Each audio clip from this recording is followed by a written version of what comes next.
we're going to be talking about something very special, about something magical. Yes, today we're talking about magic and the mysterious Harry Houdini, whose performing daring escapes drew the world's attention. Welcome to another video of Historically. Harry Houdini was born Eric Weiss on March 24, 1874 in Budapest, Hungary. He was one of the 7 children. His dad was a rabbi and his mom was a housewife. He moved with his family in Wisconsin a year later. Weiss moved then to New York City with his dad when he turned 13, and he started taking odd jobs and living in boarding house. In New York, he became interested in the trapeze art. He started practicing with a local circle and performing for them various tricks, until he got interested in the ways of magic and illusionism.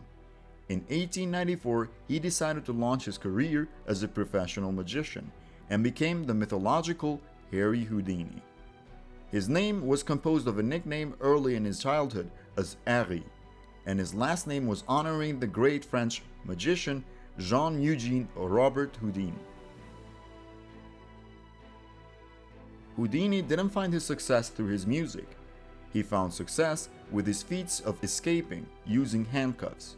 In 1893, he married fellow performer Wilhelmina Beatrice Rahner. She was his lifelong stage assistant under the name of Beatrice Bess Houdini. In 1899, his acts caught the attention of Martin Beck, who was an entertainment manager. Soon Houdini was going to fancy venues to perform around the country, and even later he would start touring Europe. His feats would involve a local police who would perform a frisk on him, put him on shackles or cuffs, and lock him in their cells. The shows were very famous. He became the highest paid performer in the American vaudeville. In the early 1900s, Houdini was always raising the bar, going another level, now involving water-filled tanks. What helped him do these daring escapes was his strength and his ability to pick locks very easily. His peak act was the one that turned his career, the Chinese water torture cell, where Houdini was up in the air by his feet and was lowered with his head down in a locked glass, water-filled cabinet. He would have to hold his breath for 3 minutes before he could make his escape. This performance would draw crowds, and this remained part of his act until his death. Houdini's performances were bringing him more and more revenue, allowing him to even have daring passions. He would purchase a plane in 1909, and a year later, he would be the first person to man a controlled flight over Australia.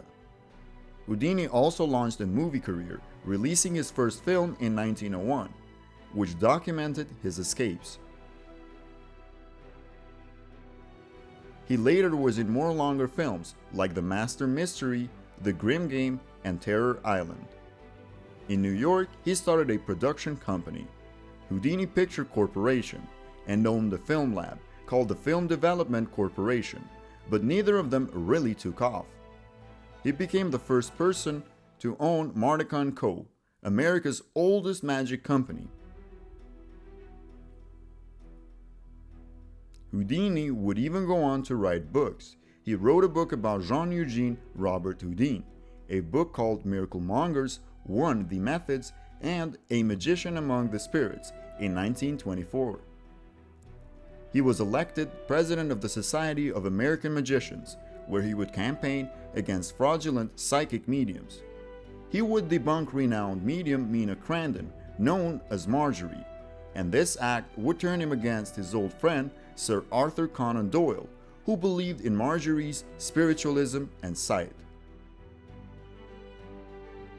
Houdini had taken a stand against spiritualism, but despite that, him and his wife would make a pact later that whichever of them would die first would try to communicate the other one from beyond the grave. Before her death in 1943, Bess Houdini declared this experiment a failure. There are mixed reports about the cause of Houdini's death. He suffered from acute appendicitis. They tried to blame his demise on a McGill University student who was testing Houdini's willpower by repeatedly punching him in the stomach, with Houdini's permission, of course. They later went on to blame a band of angry spiritualists who claimed that the latter had poisoned Houdini. Either way, what is known is that Houdini died of a ruptured appendix on October 31st, 1926, at the age of 52 in Detroit, Michigan.